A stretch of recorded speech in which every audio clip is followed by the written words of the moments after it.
All right, everybody, welcome to another Launch Minnesota Friday Forum. My name's Maddie LeClaire. I'm the program specialist here with Launch. And today we are going to be discussing resources for early stage entrepreneurs. It's a hot topic and it changes all the time. So it's important that we review what's available in terms of funding, accelerators, education, and we have an amazing panel assembled, and I am going to let them introduce themselves. Pat, you want to start us off? Well, thank you, Maddie. Hello, everyone. My name is Pat Dillon. I am the founder and president of Minnesota SBIR, and we work with startups and existing small businesses to secure federal research funding to help convert their ideas, concepts, and projects into products and services over a period of years.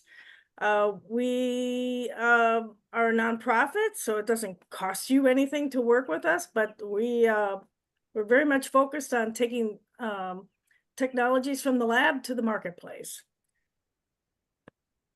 Cool. Thanks, Pat. Jihan? Thank you, Matt. My name is John Bedivan. I'm the executive director of Beta, and Beta is a founders community, and we have an accelerator program we run twice a year. We accept around 36 companies every year, 36 to 40, and we accelerate them. We are a not-for-profit. We don't get any equity position. You don't need to pay anything to be in our program. You just need to apply, and we need to select you, and then you are off to races. So thank you. Cool, thanks. Nick? Hi, guys. My name is Nick Tietz. I'm the CEO and founder of a company called ILT Studios and ILT Academy. ILT simply stands for I Like That. We are focused on empowering underestimated entrepreneurs in underserved geographies. So rural, urban, and informal settlements. We teach the nimble innovation process, which is a combination of design innovation, design thinking, and the lean startup designed to help you achieve product market fit as fast as possible and access all capital resources and other programs in the state of Minnesota and beyond. Our program is sponsored by great sponsors across the state of Minnesota, so there's no cost to entrepreneurs other than the commitment of your time for one of our two 10-week programs that we call the 100 series and our advanced program. Awesome. Thanks, Nick. And Brad. Hello, everybody. My name is Brad Larmy. I'm the executive director of UEL. We are a early stage life science incubator. So essentially what we do is we provide move-in ready lab space for early stage founders. And the whole goal here is to basically say, look, lab space is really expensive. And so our whole goal is to basically provide and shatter as many barriers as possible for early stage life science companies to be able to start their journeys. So they come into this building, we have shared equipment, we have services, we have all these other things that allow them to be successful. And so we have right now about 60 companies all under one roof, working on things all the way from medical device, all the way to clean tech, ag tech, green tech, whatever you want to fill in tech. So excited to be here. Nice meeting you all. Appreciate it. Thanks, Brad. Okay. Now, one of the most critical, what do you think are the most critical resources that early stage startups often overlook, and how can entrepreneurs better leverage those resources to ensure their success? And feel free to share, of course, specifically to your organization or, or just in general, some things that you've observed. We can go in the same order, or someone can just jump in. Nick, do you want to start us off? Sure. I mean, I think one of the things that's critical for any early stage entrepreneur, whether this is your first time or your sixth time, is validating your marketplace and really understanding if you are building a product that your customers want, that's solving an important problem, and then making sure that there's some market adoption. What are the things that what are the indicators that the market's ready for a product like yours, because timing is critical to some of the ideas that you're working on. And then at the end of the day, can you make more than $0? If you can't make more than $0, you won't have a business for very long. But there are lots of ways to get money. for your business. There's lots of ways to get investment. And so, but if you can communicate how you validated the market and what product market fit looks like, you are in total control of your business, because you can talk to investors about how much money you need and how you're going to use it, where you're going to use it, how you're going to use it to build your team. It is the number one thing that early stage entrepreneurs need to be able to communicate. Yeah, I definitely would concur with that, even in the federal R&D arena, because when we look at a novel idea, concept, or project, we're at the very early stages of that concept. So we have to go through the R&D in order to get to commercialization, which is, of course, in the marketplace. And this is over a period of years. So when I think about entrepreneurs, sometimes I think that, pursuing SBIR funding, the federal funding, is mutually exclusive from all the other things that they do. It is not the case. In the world of SBIR, we're really focused on taking something from the lab, and we're going to have other capital to help support that pathway, because the agencies are also going to be looking for that as well. So really, it's important to look at this holistically, and how could your firm benefit from this federal R&D funding? And I know there's some people on the call today that, we've worked with in this space. But the whole goal is to commercialize, get something from the lab to the marketplace, and to leverage this non-dilutive funding to help support that effort. I think from my angle, the way I'll actually answer that question is going to be through the lens of space. And not even just space specific to UEL, but the idea of like a collaborative space. I actually think this is one of the things that's the most underlooked, or overlooked, I should say. I mean, look, the reality is that starting a company it's hard.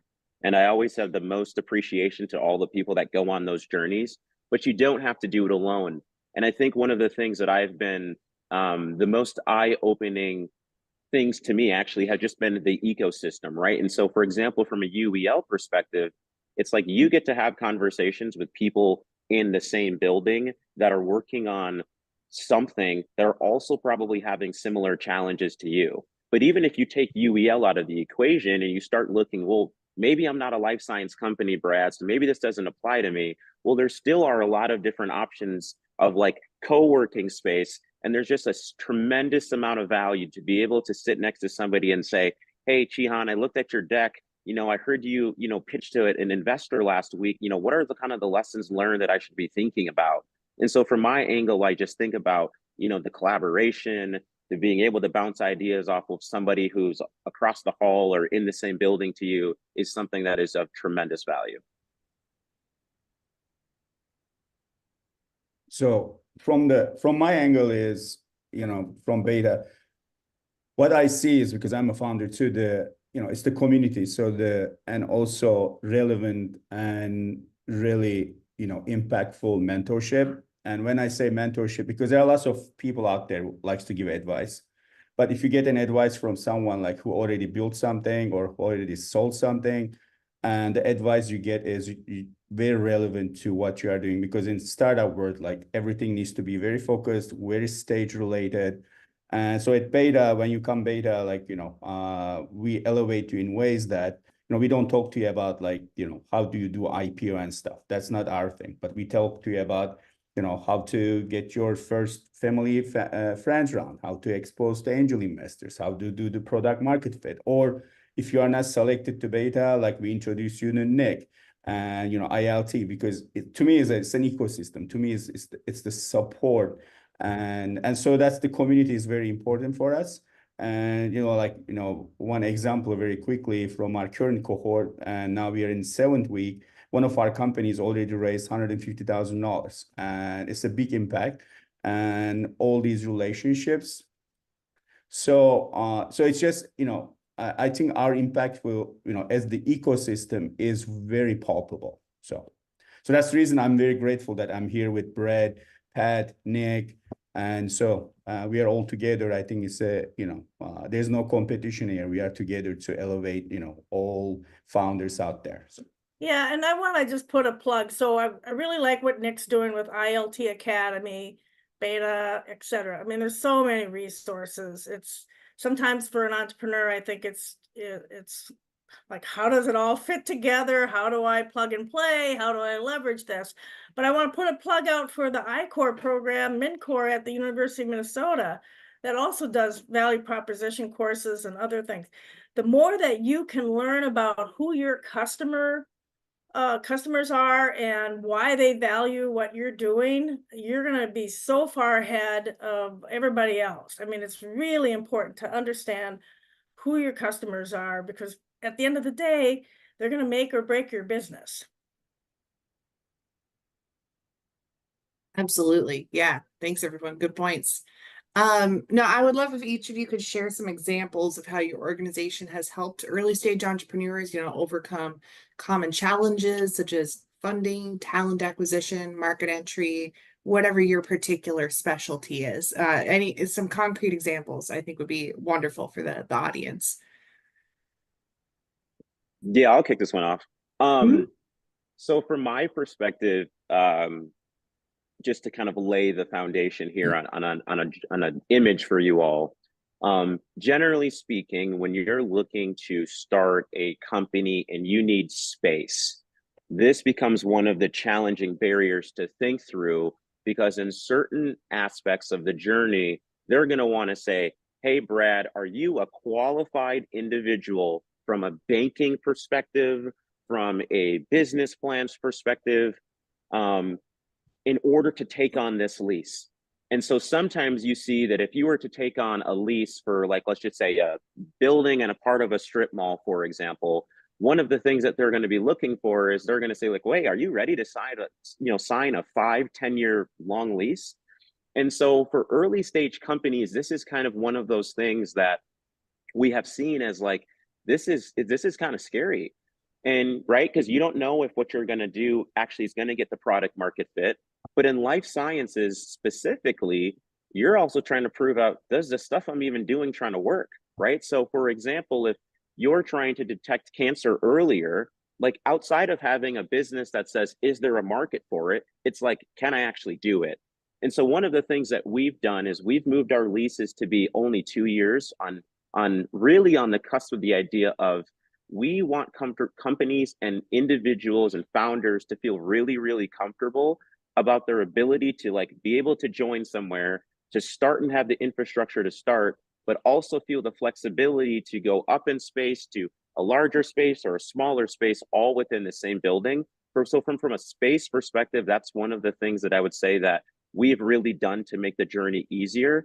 But another thing that we do, and I will throw a plug in for SciTech here, they're an organization that really is about getting interns an opportunity to start an internship in the science arena.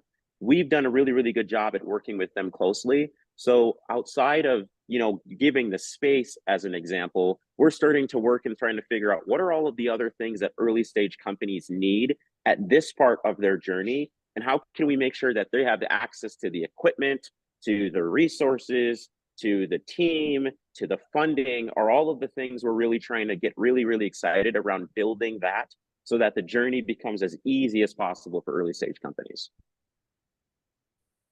So I really want to put a plug into for SciTech, because if you have not, as a small business or startup, looked at SciTech, the SciTech internship program, you're really missing out on a really valuable resource that the state of Minnesota has funded over the years. And with SciTech, they vet the STEM students, and you post your positions, and the students look at the positions, and then they apply for those positions that you have posted on the SciTech internship program. And then the state will cover up to $2,500 of their salary or their wages, up to $5,000. This is a tremendous opportunity. And for a lot of our SBIR, SCTAR funded companies, I mean, they have really leveraged that program to support their business. And I think sometimes you can have maybe one or more STEM students. So take advantage of it. It's such a credible, important program.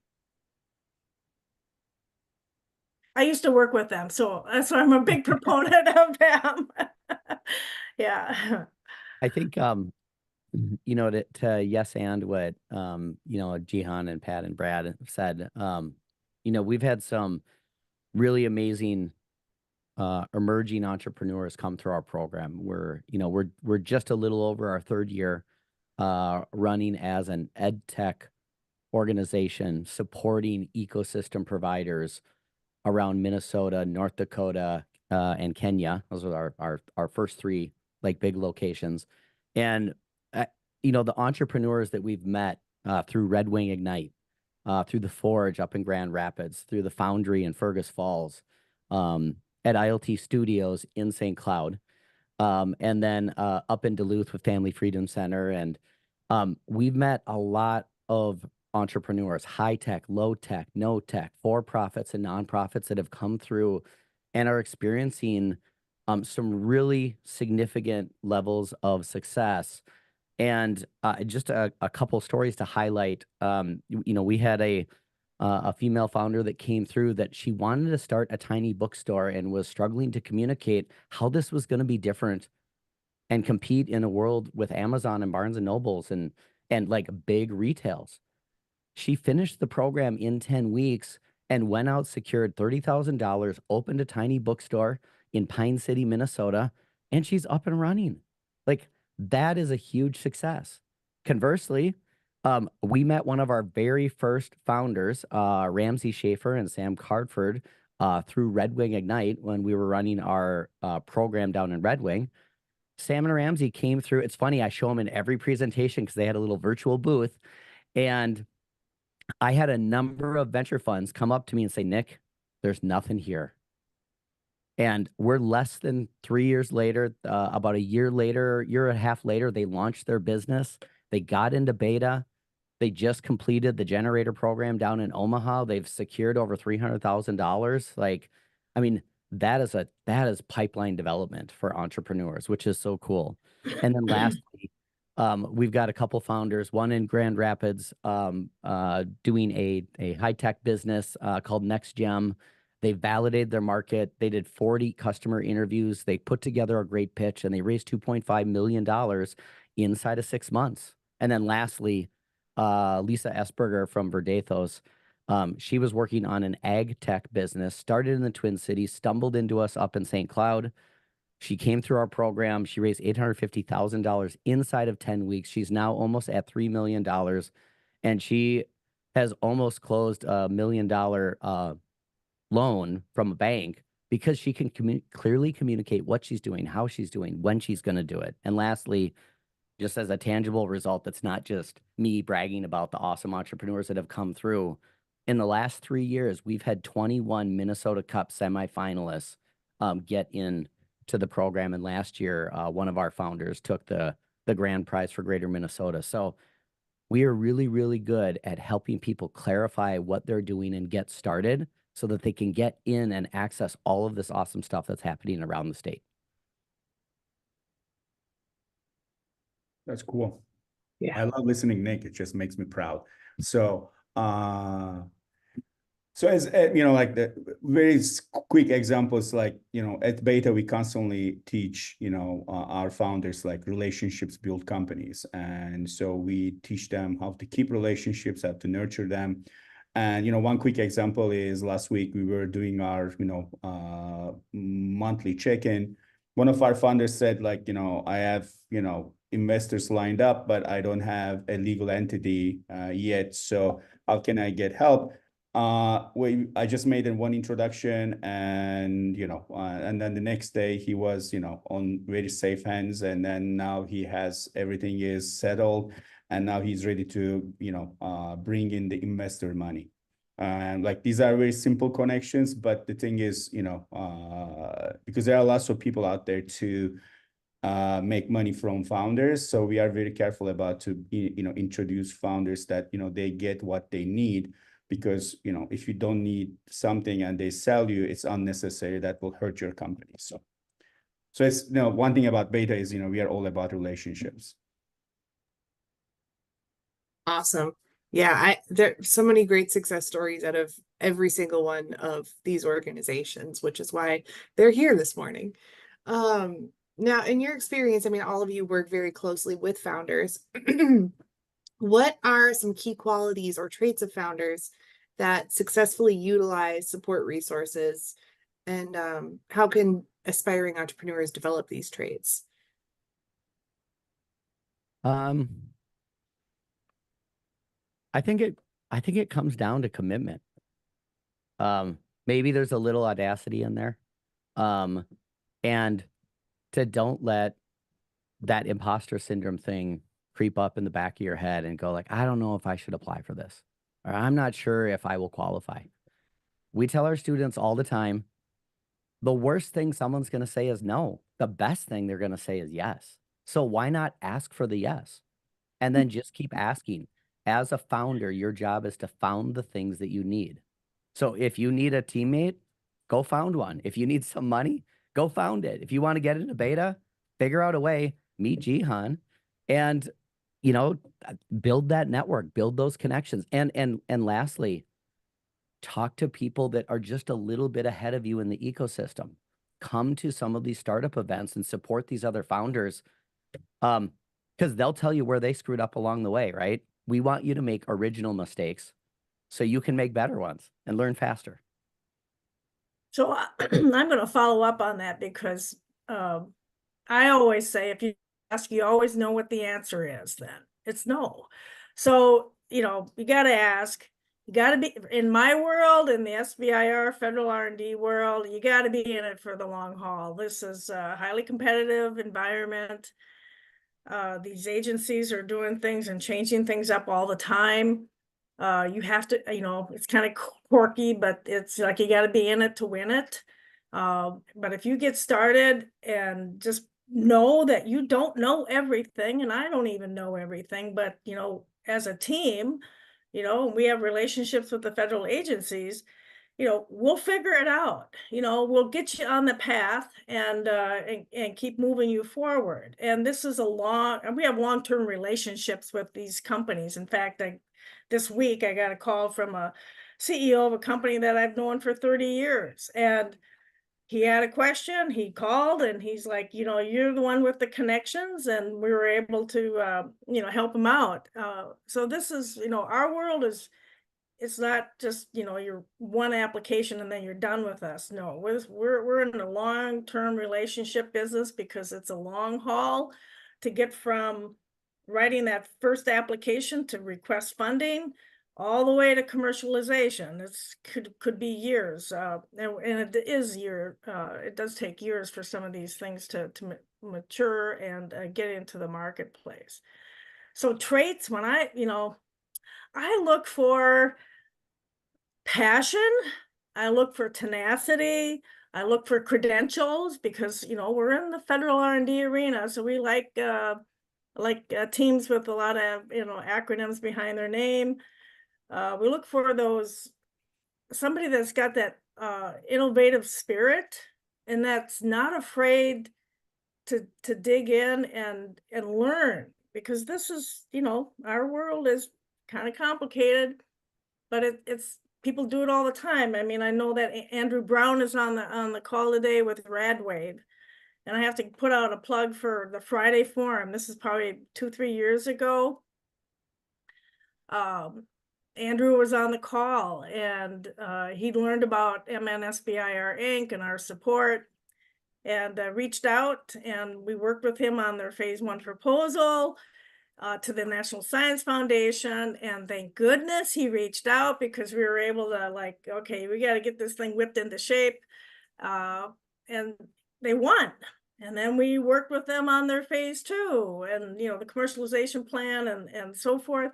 And they won that one. And so, you know, it's a long haul, it's a long relationship. And maybe Andrew, you can add a few words here if you want to. Yeah, you bet. I would use a different pronoun. I think we won, because without Pat, I think our likelihood of success would have been much lower.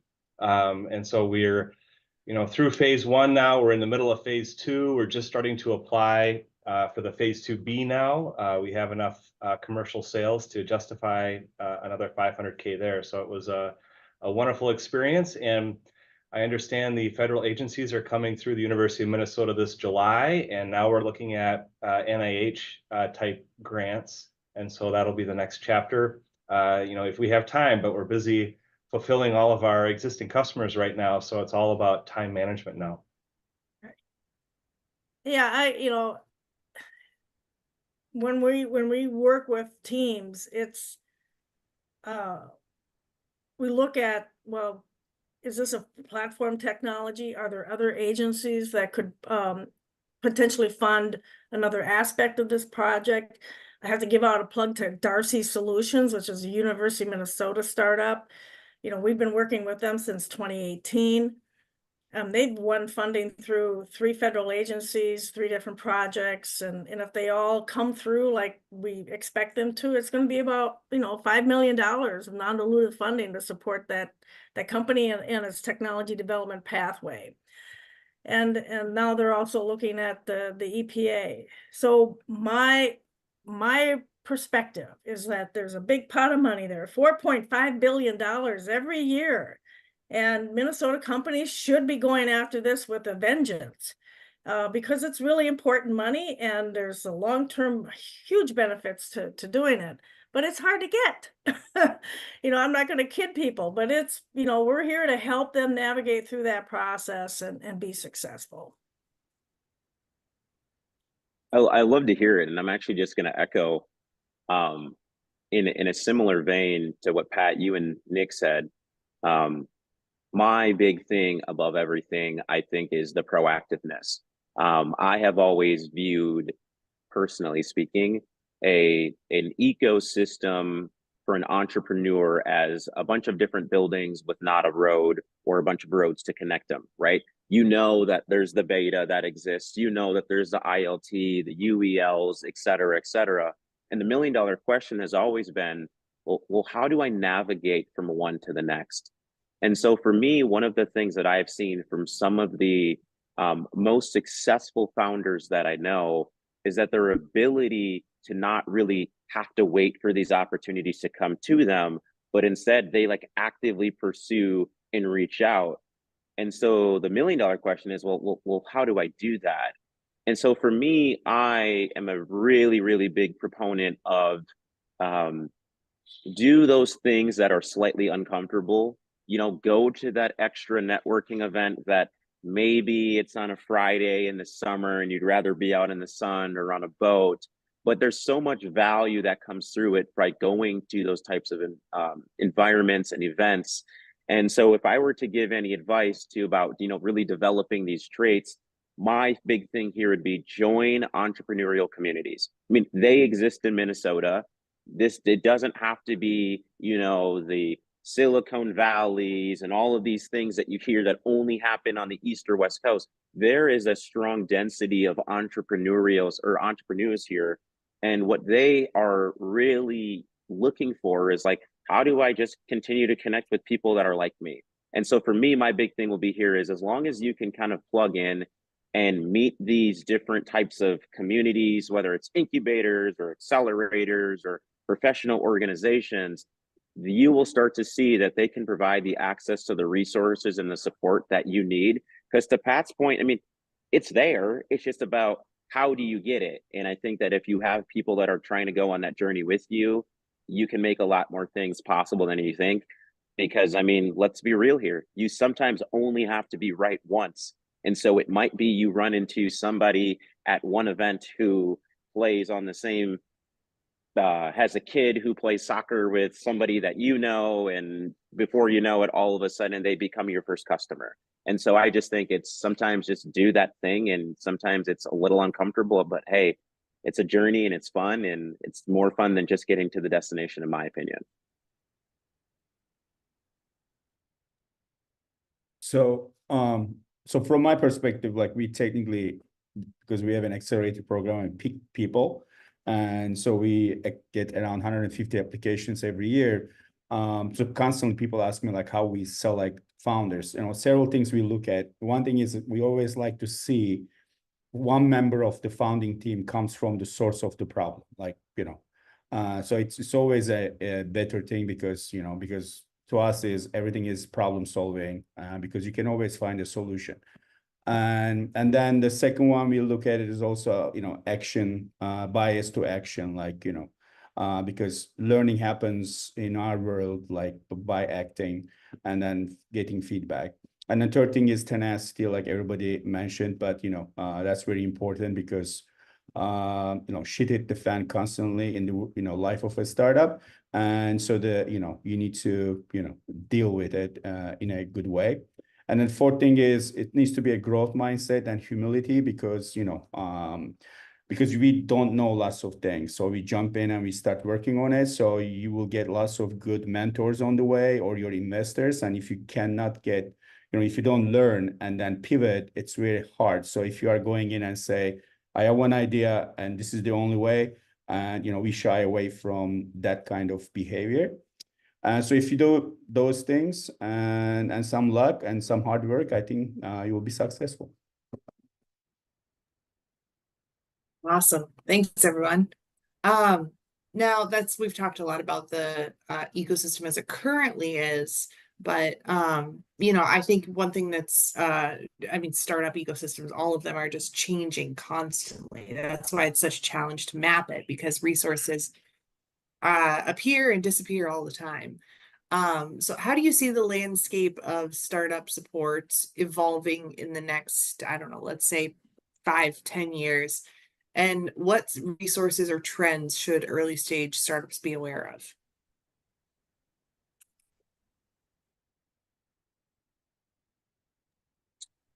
From my perspective, I would say that one of the interesting trends I'll pause and take a step back.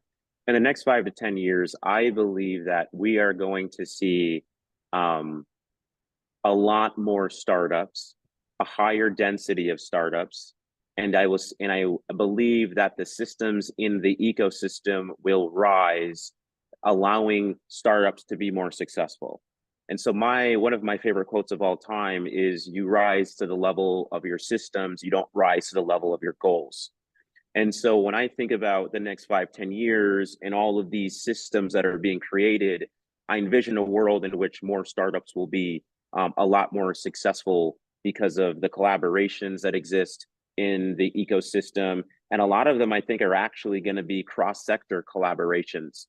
And I think also that the formation of global networks and alliances will actually facilitate a lot more cross-border collaborations. I mean, you heard Nick earlier talk about, this idea of, we are working in Kenya and in North Dakota. I mean, you hear that and you're thinking to yourself, in what world and why, right? And so there's probably a strong reason and value that is being created in trying to create that theoretical or hypothetical bridge. But also, if I were to say, from a startup perspective, what would I see as one of the bigger trends from a resource perspective? I think it's going to be fractional leadership. And so my bet here is going to be that the idea of a fractional CFO or a fractional whatever it may be is going to be something that is going to be really powerful to help a lot of early stage companies. And so what I mean by that is really this idea of, you don't always have to go out and pay top dollar to get the talent you need. There are some people that are willing to be a part-time accountant or a part-time HR individual. And so I think that all of the support services that you need for a startup are going to be really, really common. And so it just goes back to, as long as you're proactive, I think that in the next 5 to 10 years, there will be a lot of things to help. Well, I agree with Brad because right now I'm building my fourth startup, and from the first one to fourth one, the amount of resources that I have and how cheap the technology is, like, we have our first paying client. I think we put maybe $1,500 into business, and because we have all these technical things out there. And so mainly starting a startup and then testing it, de-risking it is, more available. So if you have because I see so many people, they're so obsessed about somebody will give me money and I will go do something about it. with it. And but most of 99% of the time it doesn't work like that. You need to show people something before they give you money because nobody knows you. And so I think and then the bootstrapping, and also there's this kind of a undercurrent against venture capital and stuff. So it's like it's very palpable in my world.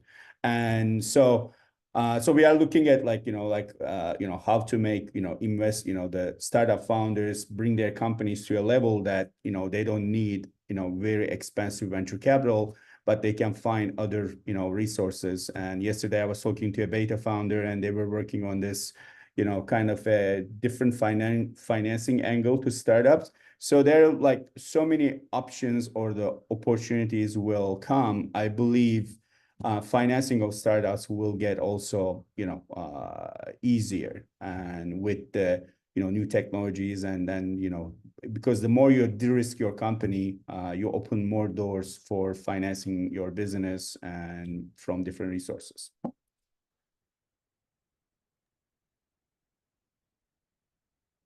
Great. Thanks, everyone. We have temporarily lost Pat due to a bad internet connection, but if you leave your SBIR STTR questions in the chat, she'll get to them. I want to be sure we have plenty of time for questions for the panelists here, because I mean, hey, it doesn't get much better than this in terms of asking about early stage resources. So let's who has a question for Jihan, Nick, or Brad?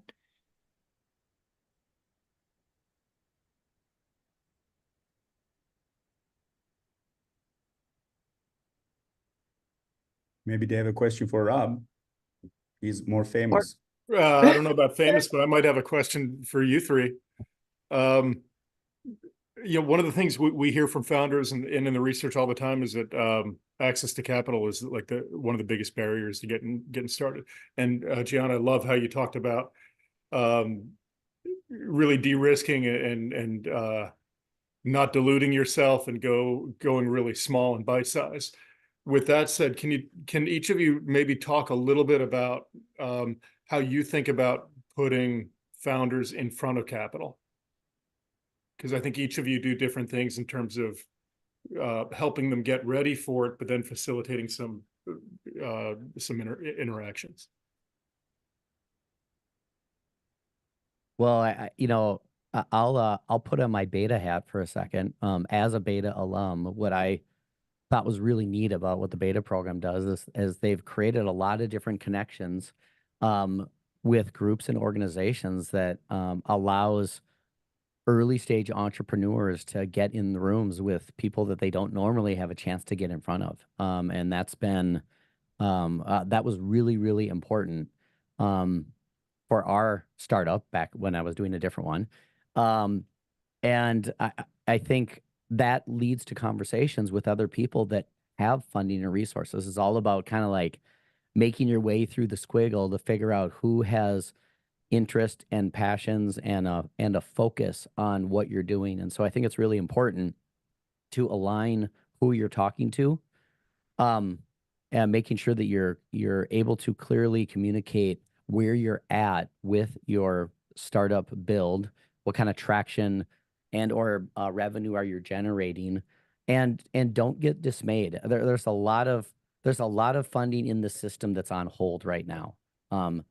People with access to capital and resources that they're waiting on other factors. And so I think to take a step back and talk about what we try to communicate to founders is that just remember, while you're competing with yourself a little bit in your ability to like communicate and demonstrate that you are a good bet, you need to remember that you are fighting against everything else in the market, especially if you're looking for investment. You're competing against a pole barn. You're competing against commercial real estate. You're competing against the stock market. So like when you go and meet with an investor, you need to be prepared to communicate why your opportunity is a better bet than the stock market and these other things. And so it's really important. The way we talk about it is get those, make sure you understand who you're talking to and what they care about and value, so that when you present, you can present your opportunity in the best light, so that they can make a decision on, do they want to spend time with you for the next 5 to 10 years while you try to grow and build your business and get them a return. And if it's a grant or some other thing, how that's going to impact the community or the people that you serve. Love it. Thanks, Nick. Yeah, I would say from my side, and Nick, you hit it on the nail. I mean, you hit the nail on the head, whatever the saying is. Look, venture capital, it sounds so sexy. It sounds so sexy to be able to say, hey, I met with somebody and I raised millions of dollars. But my big thing here is that it is not right for everyone. And there's a time period in your journey where it probably might be a little bit of a detriment to your business. And so one of the things that UEL is really, really focused on this year and moving forward is really going to be about how we can create a hub and an ecosystem internally that allows it so that all of the things that you want to learn about, those connections can be facilitated for you. And so what I mean by that is, in the science arena, we all can envision these are really technical people, right? They are the scientists. A lot of us, remember, had spent some time in, high school doing science classes, and half of us probably all hated it because it was way too technical and we don't even remember, what happened with covalent bonds or whatever scientific jargon we want to throw in here. And so for us, the $1 million thing that I've really realized is that when you're working in the life science industry, the fact that the founders are so technical, some of these other areas of starting a business have become really, really gray, right? And so when you start hearing things around funding has dried up, or a lot of these VC firms are sitting on a lot of dry powder, the question that people are asking is like, Brad, should I be engaging with them, or what should I be thinking about doing? And so for us, our big stance here is going to be, and a lot of these things are going to be coming out in the next couple of months, so stay tuned. But we're going to be working with a lot of the strategics in town to kind of be able to bring some of their knowledge to some of the individuals here. And so it might be classes around how to really think about setting up a cap table, or what this is going to mean to you if you start engaging with, non-dilutive funding options. And so for us, that's kind of our stance, Rob, on how we think about, getting people ready for investment. That's awesome. Thanks, Brad. A good question came in from Peter, Peter Reese at Energy Relief. So we've been applying to a lot of accelerators, grants, et cetera, and have been very successful so far.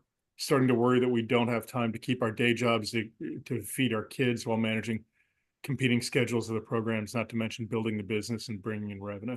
How does one triage the best programs to participate in?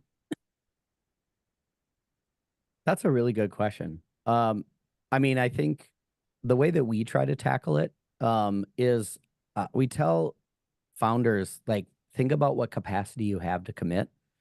Because if you don't have capacity, you won't really be able to take advantage of what's in front of you.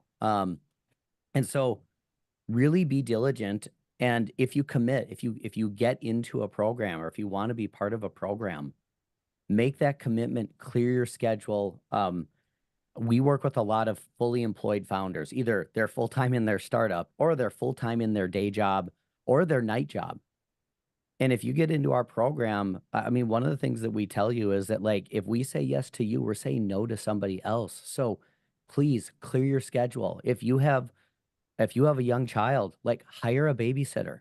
Because if you only are half focused, if you're sitting on a Zoom call with your camera off, I'm teasing everybody, we don't know if you're listening. You're probably doing 10 other emails. You're not fully committed and baked in. And so if you make the commitment, love on the other founders that you're in, rally around them, go to their LinkedIn page, go to their Facebook page, and click on their stuff, and just give them that little bit of lift. Because, man, there's some days where you get up and you're like, I don't know if I can do it. Like, I got 10 other things and responsibilities and whatnot. So just make the commitment, and then remember, just do the best you can and put your money in Spave, and it'll return. I'm just kidding, Susan. Susan's been a great fan of many entrepreneurs in the state. Figure out how to fix my upside down Zoom camera. Otherwise, yeah, there we go. Like it. I don't want to give everyone vertigo. Yeah, Peter, it's awesome. Love it. I do have a question for you all. One of the challenges that we've had is finding pilots to test our products for our B2B go-to-market. And so we're in market for the consumers, but we know that our scale and our growth will come from B2B. And so do you have any, ideas, recommendations, or thoughts on that? Would be helpful. Thank you all for everything. Appreciate it. Well, I can jump in here because, this is one thing I constantly talk about for 7 clients, especially because my world is I do lots of B2B, even my own startup, like we have our first client, and technically I met the person in Shakopee Economic Development meeting, which most of the startup people don't show up to, but I love local economic development, especially like if you are saying that you want to do banking, you need to be around the bankers where those, meetings are happening. And because especially for B2B, it's always relationships. Like you need to go and build the relationships. And sometimes like when I go our first client, I technically told him the company is $60 million revenue. So it's not like a small company, but I told the founder, I said, I really want to solve your data problems and I'm building this company and you can be my first client, what are you thinking? He said, can I see your product? I said, you missed the point that the first client, I don't have a product. So I was very honest and transparent of what I have, what I don't have. And so it looks like, we approach it as a partnership, especially first 7 clients, like you don't expect they will come from your website. It's, technically it's relationships. Like you need to go sit down with them. You explain, your pilot and what you are expecting and what you can provide them, and then create that trust and build that relationship. And then, they can be amazing because to me, it's the first 7 clients technically make a company happen. So. Yeah, I would actually echo exactly what you said, Jihan. And so Susan, how I kind of think about it is if you take a step back and you say, what am I trying to achieve in this pilot? Well, the reason you're doing a pilot is because you're trying to validate a process, a product, a something, right? And so if you think about that, then it basically should tell you that the most important thing is to start small and specific with a very detailed plan and a clear objective. And so before I came here, was working at Children's of Minnesota, and a lot of the times we get pitched this idea of we want to do a pilot in the hospital. And so I would say that one of the things that when we saw, let's say that the people that would struggle or the companies that would struggle, it's because they're starting too broad. And so if your scope is so broad, then it dilutes what the outcome is. And from an early stage startup, for Jihan's point, your referrals, in my opinion, are so critical and important, right? You get your first time at bat, and you knock it out of the home run, right? And you knock it out of the park. Then it's just like, well, great, Brad. Who else should I talk to? And that's kind of how, in my opinion, the snowball starts rolling or falling or whatever word you want to use there. And so for me, if I were to give advice on that kind of concept, it would be build it with a really, really narrow scope and deliver a high amount of value and blow it out the water in any way that you can, and then just keep things going from there. And one other thing I'd like to add is solve a problem. Like really don't go there and say, oh, I built this, I have 1,500 features, maybe we can find something. People don't have, patience with that. And so if you go and say, I study, I understand your business and this can be a problem, but I'm open to it, but we can solve it. And that, that turns into a real partnership. And so. Thank you, guys. Susan, by the way, I appreciate you a lot. Like, like your fintech support and stuff, like we love you so much. Just let you know.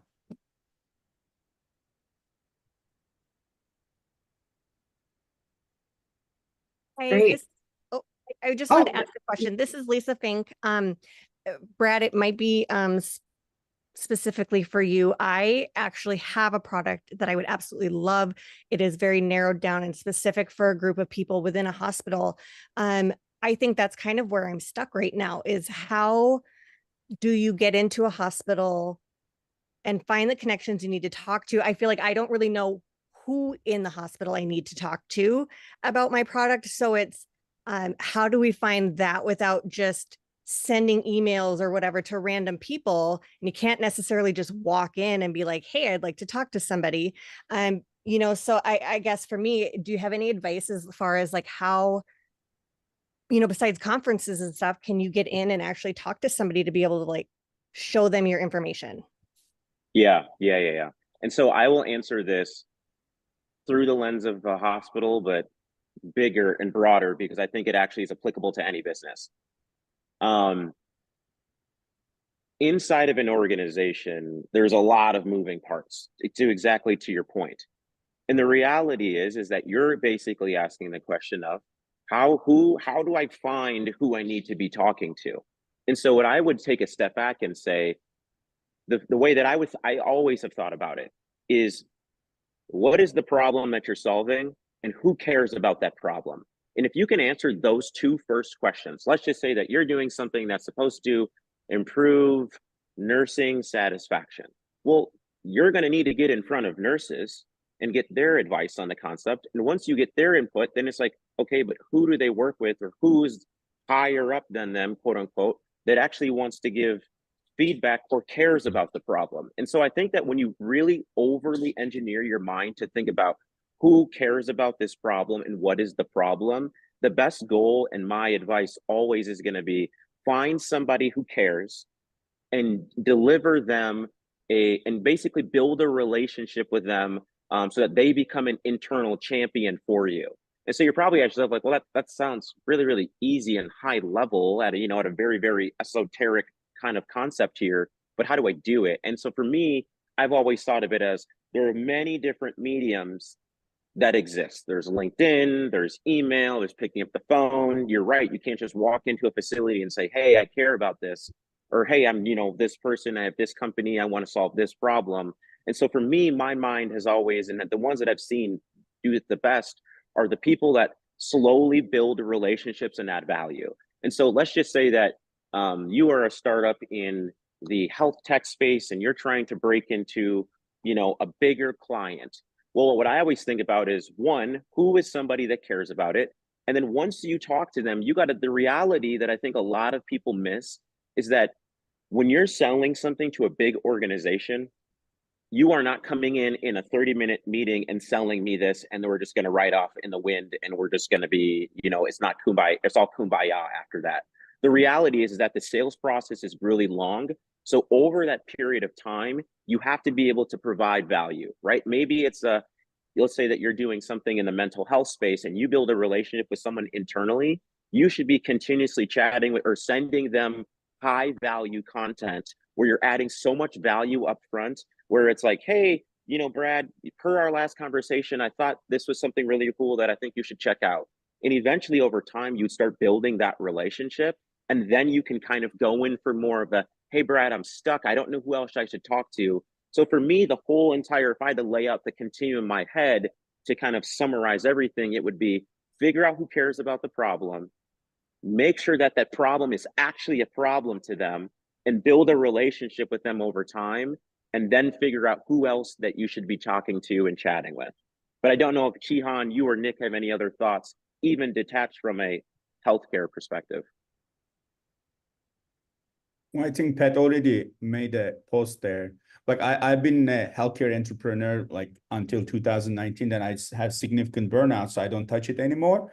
But I sold, software to big healthcare systems. So one thing is the champion is very critical. Like you need to find champions. And like if you are selling, like Brad said, if you are selling something to orthopedic surgeons, you need to go not engage with the hospital, but if I were you, I would go find an orthopedic surgeon, maybe connect to that hospital. Most of the time, surgeons are connected to several hospitals, but you need to find someone who actually uses your product. And I don't know what kind of a product and service you have, but also I have lots of connections. I can make some introductions for you. So I put my email address on my name. Just send me an email, Lisa, and we can engage. Maybe I can make you some introductions in Elina, and maybe we can open some doors for you. So That would be amazing. Thank you.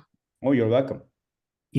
And for those of you that are wondering what Lisa's startup idea is, she will be presenting in 4 weeks at ILT Academy's Founder Showcase, giving a 5-minute presentation on what this thing is that she's working. I mean, it's not top secret, Lisa, but it's a very innovative idea in the medical community for children and families. And you should come to the Founder Showcase. It's virtual.